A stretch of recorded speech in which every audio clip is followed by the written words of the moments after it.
হে everyone, আসসালামু আলাইকুম। আপনারা সবাই কেমন আছেন? আশা করি ভালো। নতুন একটা ভিডিও নিয়ে চলে আসলাম।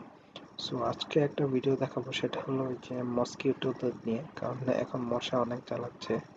আর এটা হলো আমার যে ফার্ম আছে, আমার আরেকটা চ্যানেল আছে, ওখানে আমি পাখিদের ভিডিও দিই আমি। সো ওই ফার্মে প্রচণ্ড মশা এবং ওদের যে পালকগুলো, ছোট ছোট পালকগুলো যেগুলো ওড়ে, এগুলো তো আমাদের নাকে যায় বা অন্য কোনো সমস্যা হতে পারে বা নোংরা হয়।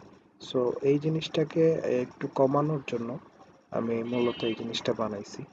সো এটা একটা কুলিং ফ্যানটাকে আমি এমনভাবে সেট করছি যাতে এই ব্যাগের মধ্যে দিয়ে পুরোটা টেনে ময়লাগুলো ভিতরে নিয়ে যায় এবং অন্যান্য পোকামাকড়, মশা এগুলো ভেতরে চলে যায়।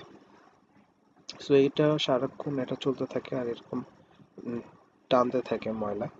যেমন এই পালকটা যদি আমি দিয়ে দিই, দেখবেন এটাকে টেনে নিয়ে যাবে ভিতরে। সো এরকম ময়লাগুলো বা ছোট ছোট পালক যেগুলো আছে ওগুলো টেনে নিয়ে যাবে ভিতরে। আর এই যেহেতু এই ব্যাগগুলো টিস্যুর মতো, সো এই বাতাসটা বেরিয়ে যায় আর ছোট ছোট ময়লা এগুলো সব ভিতরে রয়ে যায়। সো কিছুদিন পর পর এটা পরিষ্কার করে নিলে আমার সুন্দর এই জিনিসটা কাজ করে এবং এটা খুবই কার্যকরী। আর মশা তো দেখতেই পাচ্ছেন যে কি পরিমাণ মশা, মাছি, অন্যান্য পোকামাকড়গুলো মারছে।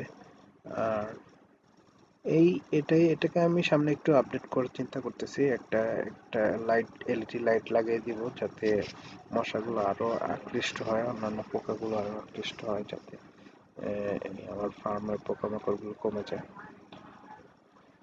সো আপনারা দেখতে পাচ্ছেন এটা সিম্পল একটা কুলিং ফ্যান দিয়ে আমি কানেক্ট করে লাগাই দিছি, আর একটা মোবাইলের চার্জার দিয়ে অথবা একটা 12 ভোল্টের চার্জার দিয়ে আপনি এটা চালাতে পারেন। স্পিড যত ভালো হবে আপনার ফ্যানের সাকশনের মাত্রাটা অতটা বেড়ে যাবে, শক্তিটা অত বেড়ে যাবে।